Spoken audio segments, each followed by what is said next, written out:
दोस्तों एक बार फिर से स्वागत है आपका प्रजापति न्यूज में। 1947 का वो काला दिन जिसमें सब कुछ बंट गया। दोस्तों तारीख थी 15 अगस्त 1947, यानी कि आज से ठीक 76 साल पहले। रात के 12 बज रहे थे। जहां दुनिया की आधी से ज्यादा आबादी गहरी नींद में सो रही थी, तो वहीं दूसरी तरफ भारत आजाद हो रहा था। वो दिन आ गया था जिसका भारत को तकरीबन 200 सालों से इंतजार रहा। लेकिन भारत की आजादी के साथ साथ एक और बड़ी चीज होनी थी, और वो था हिंदुस्तान और पाकिस्तान का विभाजन, जो इसी दिन हुआ था। एक ही पल में अखंड भारत 2 हिस्सों में बंट गया। ऐसे में सवाल आता है कि उस दिन क्या क्या हुआ था, देश में किन किन चीजों का बंटवारा हुआ था। आज 15 अगस्त के उपलक्ष्य में मैं यानी आपको दोस्त विशाल प्रजापति आपको सालों पहले लिए चलता हूं और बंटवारे की ऐसी कहानी सुनाऊंगा जिसे सुनकर आपके होश उड़ जाएंगे। लेकिन हाँ, वीडियो शुरू करने से पहले एक छोटी सी रिक्वेस्ट है।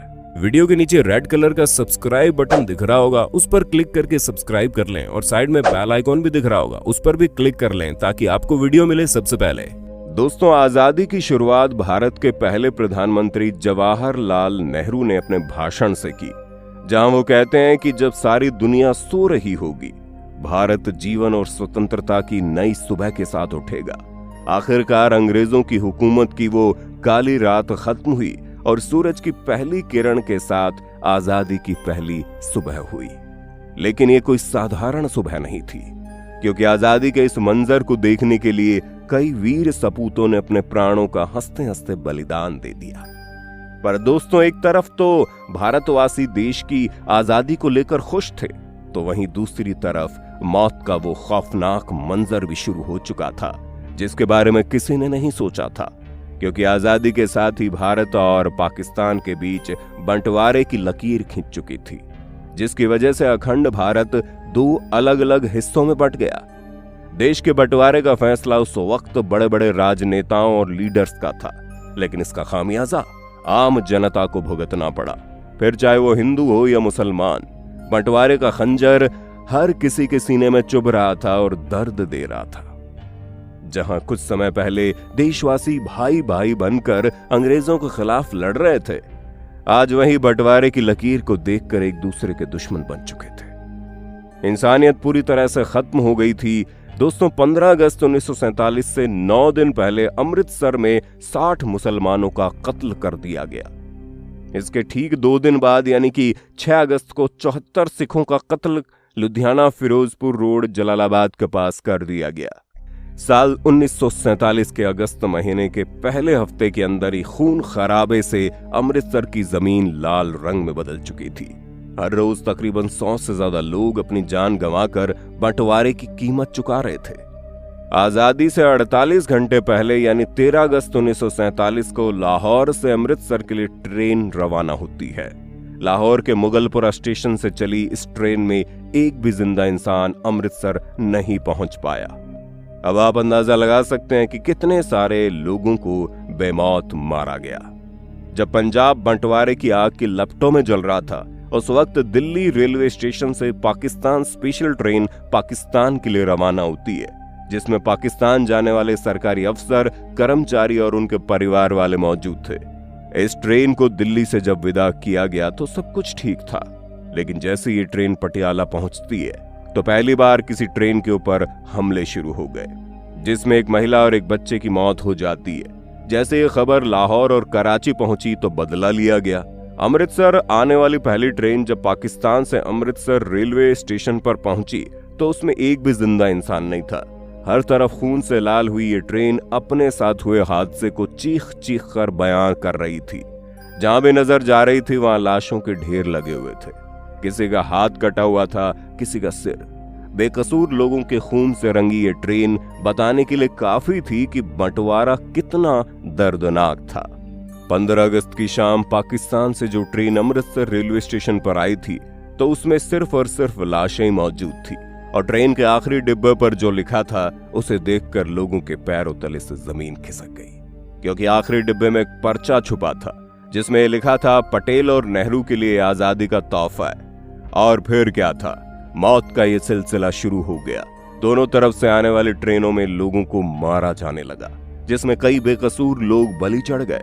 हजारों लोगों को रातों रात अपना घर बार छोड़कर भारत की तरफ पलायन करना पड़ा, जबकि भारत से भी कई हजार लोगों को अपने घर बार को छोड़कर पाकिस्तान की तरफ जाना पड़ा। इस पूरे खून खराबे में हजारों बहन बेटियों को न केवल मारा गया, बल्कि उनकी इज्जत के साथ भी खिलवाड़ हुआ। सरहदों को आपस में जोड़ने वाली रेलगाड़ियां हजारों लोगों के लिए जिंदा ताबूत बन गई। ये बंटवारा इंसानी इतिहास का बहुत काला अध्याय माना जाता है दोस्तों, जिसके बारे में सुनते ही शरीर कांप उठता है। और भारत और पाकिस्तान का बंटवारा करने में मोहम्मद अली जिन्ना का सबसे बड़ा हाथ था, क्योंकि अगर वो राजनीति में नहीं होते तो शायद कोई समझौता हो जाता और आज का पाकिस्तान ना होता, बल्कि आज हम अखंड भारत होते।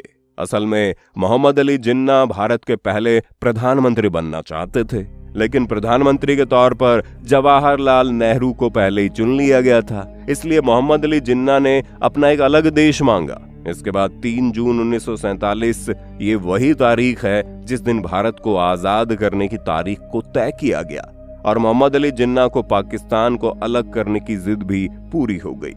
आजादी को केवल 73 दिन ही बचे थे और इन 73 दिनों में जमीन का बंटवारा, लोगों का बंटवारा, भारत में जमा रुपयों का बंटवारा, इसके साथ ही रिजर्व बैंक के खजाने में पड़ी सोने की ईंटें, सब कुछ बांट देना था। और ये सब कुछ इतने कम दिनों में करना आसान नहीं था। बंटवारे का ये काम एच.एम. पटेल और चौधरी मोहम्मद अली के हवाले किया गया। ये दोनों लोग बंटवारे में बहुत महत्वपूर्ण भूमिका अदा कर रहे थे। इनके बीच कई छोटे मोटे अधिकारी काम कर रहे थे, जो अलग अलग एरिया में रिपोर्ट बनाकर इनके पास भेज रहे थे और इन्हीं रिपोर्ट के आधार पर ये दोनों अधिकारी बंटवारे की सिफारिश तैयार करते थे, जिसे आगे विभाजन परिषद के पास भेजा जाता था और उसके अध्यक्ष खुद लॉर्ड माउंटबेटन थे। बैंक में पड़े पैसे से लेकर सरकारी दफ्तरों में मौजूद मेज कुर्सियों तक हर एक चीज का बंटवारा हुआ। कई जगहों पर बंटवारे के लिए लड़ाई भी हुई, यहाँ तक कि भारत की लाइब्रेरी में पड़ी पुस्तकों को लेकर भी दोनों देशों के बीच काफी कहासुनी हुई और लाइब्रेरी में पड़े शब्दकोश को भी आधा आधा भारत पाकिस्तान में बांट दिया गया। एक एक करके सभी चीजों को भारत और पाकिस्तान में बांट दिया गया, लेकिन भारत के गुप्तचर विभाग को पाकिस्तान के लिए साझा नहीं किया गया। हालांकि उस वक्त तो पाकिस्तान के पास नोटों को छापने के लिए प्रेस नहीं थी और भारत में उस वक्त नोटों की छपाई के लिए एक ही मशीन थी, जिसे भारत नहीं देना चाहता था। इसलिए पाकिस्तान ने नोटों की छपाई के लिए भारतीय नोटों पर ही अपनी मोहर लगाकर करेंसी के रूप में काफी समय तक इस्तेमाल किया। दोस्तों, आज से ठीक 76 साल पहले किया जाने वाला ये बंटवारा वाकई में काफी दर्दनाक था। इसके बारे में सोचकर आज भी दिल दहल उठता है। बाकी आपका वीडियो के बारे में क्या कहना है कमेंट में बताइए और इसी तरह की वीडियोस को देखते रहने के लिए हमारे चैनल को सब्सक्राइब करना ना भूलें। और हाँ, हम फिर मिलेंगे नई वीडियो में। तब तक के लिए जय हिंद, जय भारत, बोलिए भारत माता की जय। दोस्तों, आपकी स्क्रीन पे 2 और वीडियोस दिख रही हैं, जिसे देखने के लिए आप इस स्क्रीन पर क्लिक करें। दोनों देखिएगा, बहुत अच्छी वीडियो बनी है।